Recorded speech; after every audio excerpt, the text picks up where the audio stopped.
okay, that car alarm was probably set off by one of the many feral cats in our neighborhood.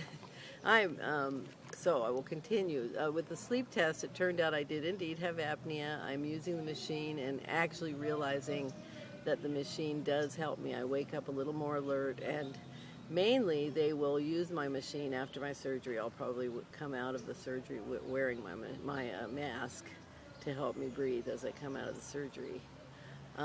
If there's anything, with any of these tests I mentioned, if you want more detail about it, just PM me or leave me a message and I'd be happy to talk to you in more detail, as I know some of these things are frightening to people.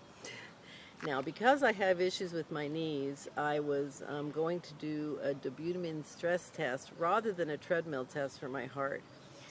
Now that I'm looking back at that, next time I would wrap my knees up with whatever it took to get on that treadmill, because the dobutamine stress test was absolutely ghastly. It was one of the worst experiences I have ever had. They basically inject medication in your veins to make your heart speed up as if you're exercising on the treadmill, but you're not. You're just lying there, and it feels all wrong. I got sweaty, I got nauseous, and every time it wouldn't get quite high enough, and then they'd inject more, and it was just a horrible experience. Meanwhile, one person is taking my blood pressure, which was painful. Those machines are always painful because there's not a person connected to them, so they don't know how tight it is. And the other guy was doing echocardiograms, shoving the paddle up under my breasts into my stomach. It's hard for them to do an echo on an obese person. And I ended up with bruising there. So not only is that happening, but at the same time my heart's going faster and faster and faster. I'm sweating, I'm wanting to puke. At the end they were all cheering to me and having me pump my arm, pump my legs, do anything to try and get my heart up high enough for them to stop without giving me another dose. Thank God it did happen. Now, my test was actually absolutely normal, but there was something written on it that made both my primary care and Dr. Feng, my bariatric surgeon, think I needed to see a cardiologist. So I had a week of angst over that. Went to the cardiologist and he said, "Why are you here? This is normal." So it's interesting. I think a lot of us find that these pre-tests open up other tests, which open up another can of worms, and sometimes it seems like we're never going to get to our surgery, and that was one of those roadblocks that appeared for me. So in addition, I had a chest x-ray, which was normal. I had an upper GI, which was really disgusting. That's the swallow test, where you drink. First you put something akin to pop rocks in your mouth that kind of hurts going down, and then you drink 2 different barium drinks that are just absolutely disgusting. And the main issue I think I had with that was it caused constipation. And actually, I think I've mentioned in another video that this makes me wonder why they use the barium swallow test to detect leaks, because it seems really counterindicated to cause constipation in that new little tummy we all are going to have or going to have. I also had a colonoscopy. This is not a standard pre-test. It was just because I was due for one and he preferred I get it before rather than after the surgery.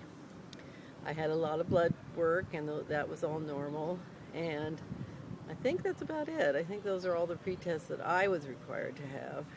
If I think of another one, I'll mention it later. But if there are any of these that you have questions about or concerns about, the psych eval, got to remember that. That was really interesting. I think a lot of people are examined much more in depth than I was. My doctor actually talked most of the time about unrelated things.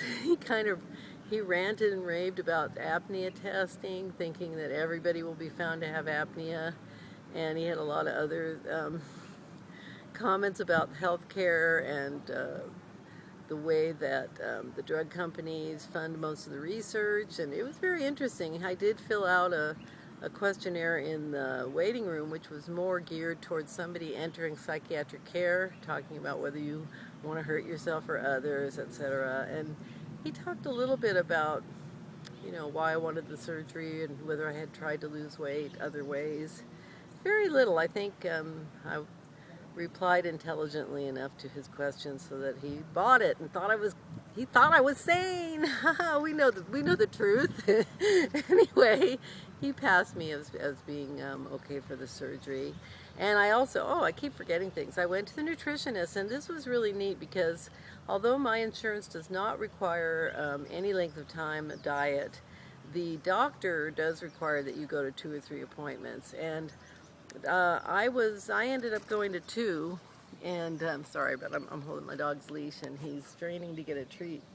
I went to 2, and they were willing to really help fast track me as we are wedding photographers, and I was worried about doing this around our schedule. So I talked to one, and again, I have learned so much from the YouTubes of all you wonderful people, as well as from being on Vertical Sleep Talk, that really it was clear to the nutritionist that I knew about what was needed, that I was proactive. I had already gotten protein shake samples and vitamins. I was already taking the vitamins. I was practicing my chewing everything a whole lot, practicing sipping and not drinking for 30 minutes after the meal. So I really knew enough so that both the nutritionists I saw were happy to also give me the sign-off for surgery.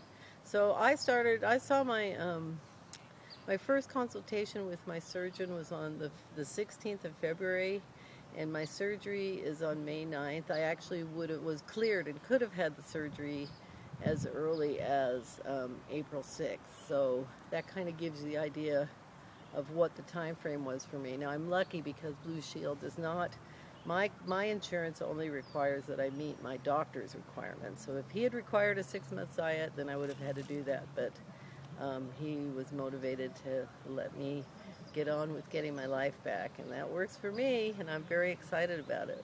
So I'm going to do another test about another video about some of the fears that have been coming up for me. You know how that is.